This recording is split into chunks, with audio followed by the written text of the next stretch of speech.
Hey everyone, welcome back to another video with me, your girl Charlie, aka Charlie Author.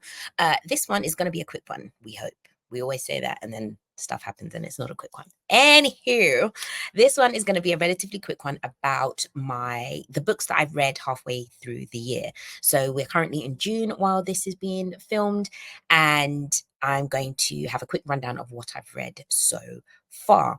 Now, first up, I put up my Goodreads challenge. So my last two challenges for 2023 and 2022, I think, were 50 books and 100 books. And the 100 books, I just made it. So I gave myself a bit of grace and put it down to 50. I met the 50. So this year I put it up to 60. I've read 41 of 60 books in 2024. I'm going to do a quick rundown of what they are, and then I'm going to give you the books I've enjoyed the best, basically. So first up, I read A Blue Ribbon Romance by C.M. Nascosta. And for those that don't know, she is the queen of monster smut. She has created this world that other beings coexist with humans. So you've got bullmen, mothmen, lizard men, fairies, spider men, all kinds of animal splicing type people with all their appropriate appendages doing some sexual stuff. Okay, and she's created this masterful world in called Cambrian Creek or Cambria Creek. All of this information will be in the bottom of the thingamajig if you want to check her out. And this was basically kind of so her initial book is called Morning Glory Milking Farm, and it's about a human woman and a bull man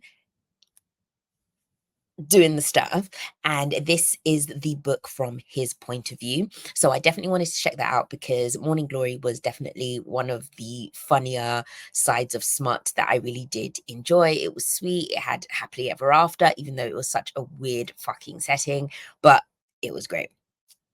Next up, I read Roshana Chokshi's The Silvered Serpents. Now, this is the second book in the Gilded Wolves trilogy, and I DNF'd The Silvered Serpents because the Gilded Wolves was okay, a bit much to get my head around, but I thought, okay, let me persevere, let me go through the second one and see how we go. But I didn't. I'm going to run through these quickly without all of these explanations. Do you see what I say about it was going to be quick? It's not going to be quick. It's not going to be quick. I read Butcher and Blackbird by Bryn Weaver. I read Black Shield Maiden by Willow Smith and Jess Hendel. I read What the River Knows by Isabel Ibanez. I read Twisted Love by Anna Huang. I read Empire of the Vampire by Jay Kristoff. I read Guarded Treasure by May Lorette. I read City of Salvation by Marie Maravilla. I read House of Flame and Shadow by Sarah J. Maas. I read Manacled by Sen Lin Yu. We read Spirited by S.M. Webb. I reread Walls of Duty by myself. I read Jasad Air by Sarah Hesham, The Den of Stone by Roger Sandry, The Atlas 6 by Olivia Blake, The Perfect Fit by Sadie Kincaid, Empire of the Damned by Jay Kristoff, A Fate Inked in Blood by Danielle L. Jensen, A Feast for Crows by George R.R. Martin, Evil Boys by Carissa Wilde, The Queen of None by Natanya Barron, Realmbreaker by Victoria Aveyard, The Atlas Paradox by Olivia Blake, Bride by Ali Hazelwood, The Familiar by Lee Bardugo, Bridgerton, The Duke and I by Julia Quinn, For the Love of Art by Elle Meredith, Collar Bound by Rebecca Zahari, Moon-Blooded Bleeding Clinic from C.M. Nascosta, Crown of Midnight by Sarah J. Maas, Hooked by Emily McIntyre, The Family Upstairs by Lisa Jewell, Faybound by Sarah El Arifi, The Girl Who Sings to Dragons by Luke Courtney, Aurora Rising by Jay Kristoff and Amy Kaufman, Treasures of Egypt by forgotten their name. The Fifth Season by N.K. Jemisin, Aurora Burning and Aurora's End by Jay Kristoff and Amy Kaufman, and lastly, Five Broken Blades by Mai Corland.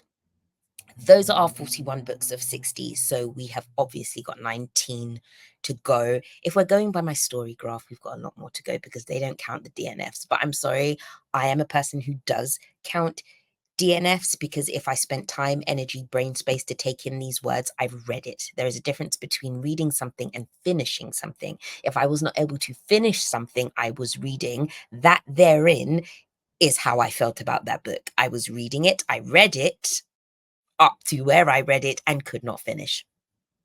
Argue with yourself.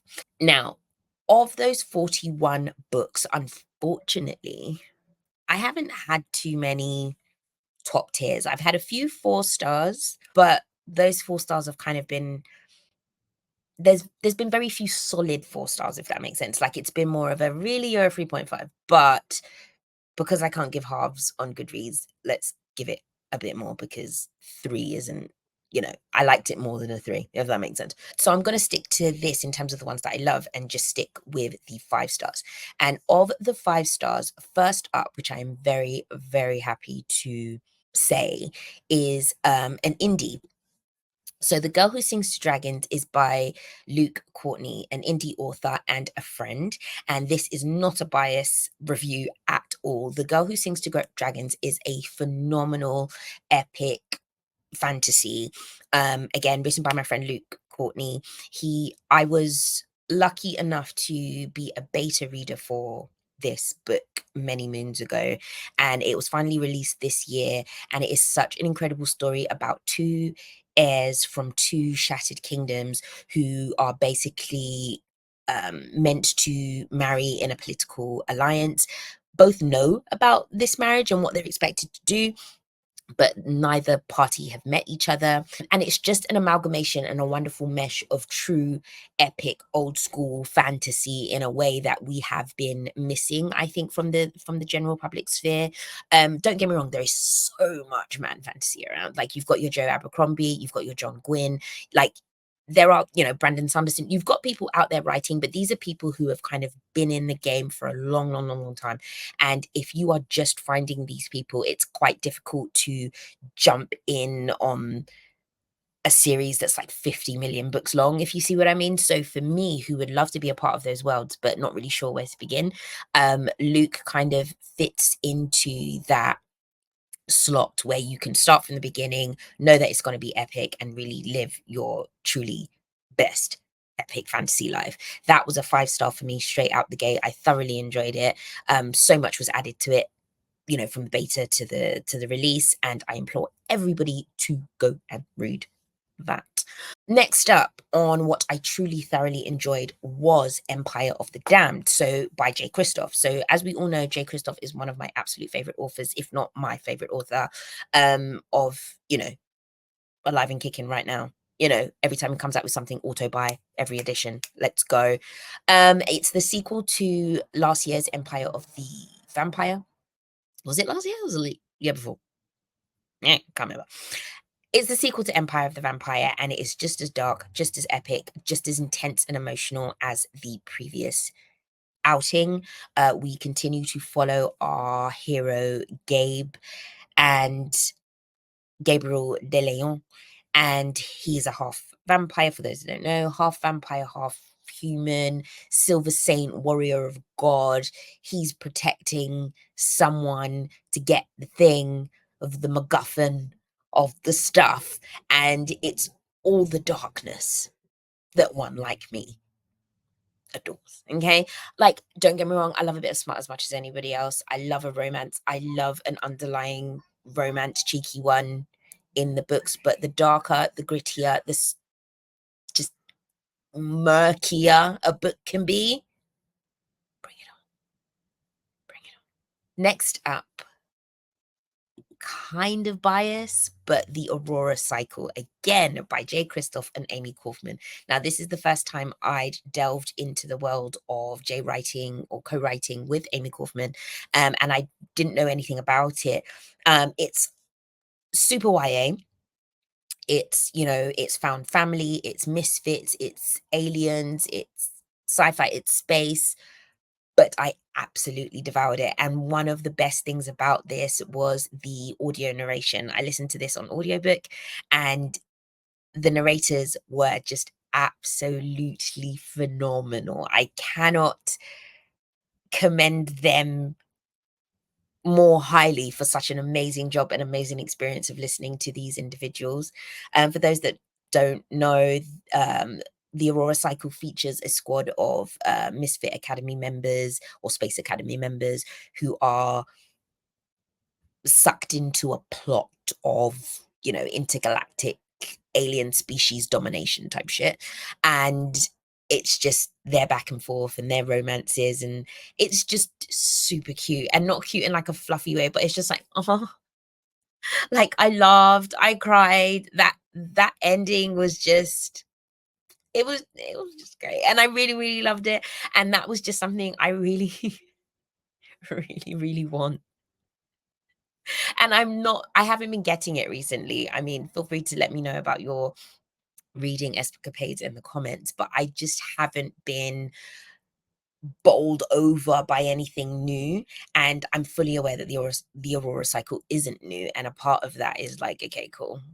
But anything that's come out in the last year and a half, I'm still hoping to find the thing that is, yo, this shit right here. Like I'm still waiting for that. So the Aurora Cycle, Empire of the Damned, and The Girl Who Sings to Dragons have been my 5-star reads in the first half of this year. I've had a few 4 stars, which have some, you know, honorable mentions. I have the 5th season by N.K. Jemisin. That was a 4-star. The Family Upstairs, Lisa Jewell, that was like a thrillery one that I thoroughly enjoyed. Bride was a 4. Ali Hazelwood, I liked the whole knotting situation, guys. I was here for it.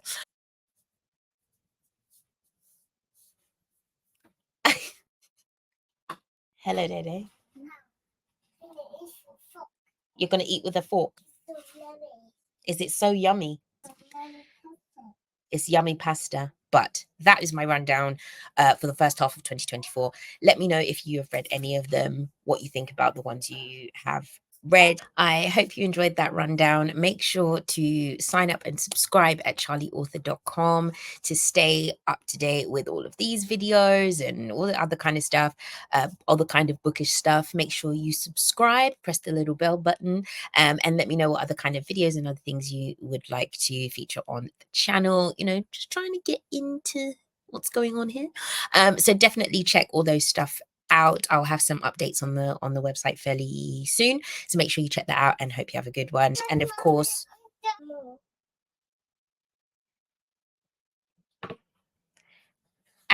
if there are any wrecks, do let me know. I'm gonna go and be a mum now.